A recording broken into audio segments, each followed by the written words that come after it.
Good morning, and welcome to the 445 Productive Through Joy show with your host and your boy, Dr. Michael Datcher. The show airs each weekday morning, hella early AF at 4:45 a.m.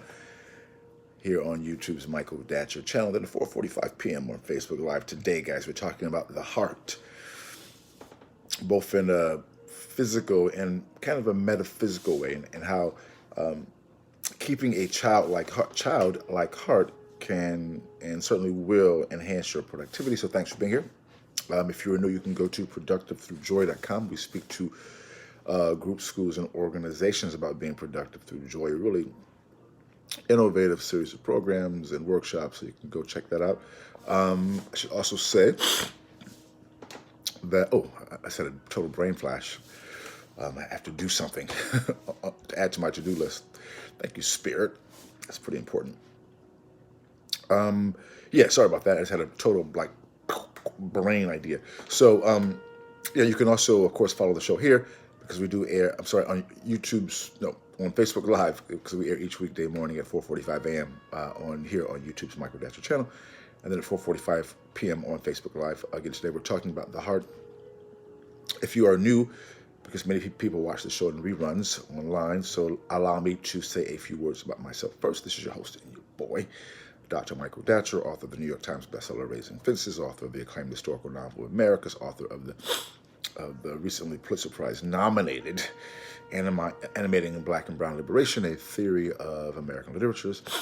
If you are praying, meditating, whatever you do to put some positive energy towards me, I appreciate that. It'd be great, of course, to win the Pulitzer Prize. So claiming and requesting all the help we can get. All right, so thanks for being here, guys. Yeah, I think that's it. Let's dive into the show. Oh, I should say a little bit more about myself. So I'm also the board president of the World Stage, a great jazz and literary venue here in Los Angeles. My educational background is UC Berkeley. Background is UC Berkeley as an undergrad. My master's UCLA, and my PhD in English Lit from the University of California at Riverside. Guys, I'm an expert at being productive. I don't say that to brag or boast. I say it because people are almost always surprised to hear about that level of productivity when they hear about my crazy story. I am the product of a young girl who was sexually assaulted in a horrific story at age 16, gave birth to me at age 17, and subsequently gave me up for adoption to an amazing single divorcee, yet at the time, no biological father, no adopted father. Listen, difficult times for the young MD, yet as Cool Modi famously said, how you like me now? And if I can be this productive and be so through joy, we know that many people in their own lanes can be productive as well. So thanks for being here. All right, let's dive into the topic. So, today we're talking about the heart. So point one is that you want to keep your heart, what we call childlike. You know, we know how kids, that 3, 4, 5-year-olds can have such a beautiful, loving heart. You want to, as an intention, so make as an intention to keep a childlike heart.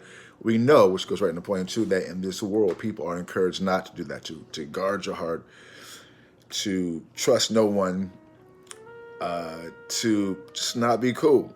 We know that's probably the predominant way of living, and at times that helps you because you are more protected at least in the short term, in that way. And many of us, including myself, have been completely hurt by people betraying us or acting in ways that are not right. And for those of us who are intentional about having a childlike heart, those pains, it really impacts you because you're being open-hearted and people are stabbing you with it does not feel so good, which goes into point two. So because life happens to us, the initial response is to guard, trust no one, not to love. I mean, I get all that. Trust me, I've been there. I've been there with you, my people. But the thing is to release that, And here's the crazy part, is to actually forgive, not forget, not to be unwise or immature in terms of being safe, but to forgive and still recognize that individual, cause it typically is people who hurt us, that those individuals who hurt us are still made of the same substance as the primordial energy as we all are. We're all a part of the same thing. They're not clearly in tune with their, what we call the one love energy, but they are still a part of it. And the thing is to forgive them, not to forget, because you don't want to forget that the snake is beneath your foot. That's a problem. But you can forgive the snake for being a snake, because that's what the snake is. The snake's a snake, you know? And so, but not to carry that around with you, because what happens when people do you wrong and you don't forgive them, you end up, you carry around that energy with you. And the thing is, the forgiveness is not like a one-time thing. I forgive them, then it's over. Unless you're like some type of spiritual genius. I know for me, I have to like work on my forgiveness because, again, for those of us who are open-hearted, who try to do good and bring good to the planet, when people betray that good, it's pretty painful. So, but which goes right into point 3, as you're able to have a attitude of forgiveness, which is tied also to the attitude of gratitude, identifying what is good in your life, but also what good that betraying person, that Judas individual may have brought to you. Meaning, at times when people act in ways that are horrible, they force us to up-level our various elements of our skill set. We have to be stronger, more powerful, more loving, more forgiving. And their wrongdoing, honestly, in a way, indirectly helps us. And they have to deal with themselves. And trust me, the spirit, one love is a real thing. Karma is actually a real thing, and not maybe how we think of it in pop culture, but karma, those people have to deal with a lot of stuff coming their way. And we don't want to wish that on them, but that's going to happen 100%. I mean, guaranteed, right? So don't worry about them trying to get revenge, or don't even wish that upon them. But just know that there are universal laws, and when you do wrong to people, eventually it comes back on you. I mean, that's just 100% fact. That's going to happen to those people for sure. So, don't get caught up in wishing bad for them or whatever. Forgive them. In my language, bless them, and release them, because they're going to deal with some stuff that you be happy that you don't have to do. Be happy that you don't have to deal with what's coming their way. That is for sure. And, release that. So as you move forward, that's how the productivity begins to happen, because you're not held back by thinking about bemoaning what you could have done differently. What did you do to bring that on yourself?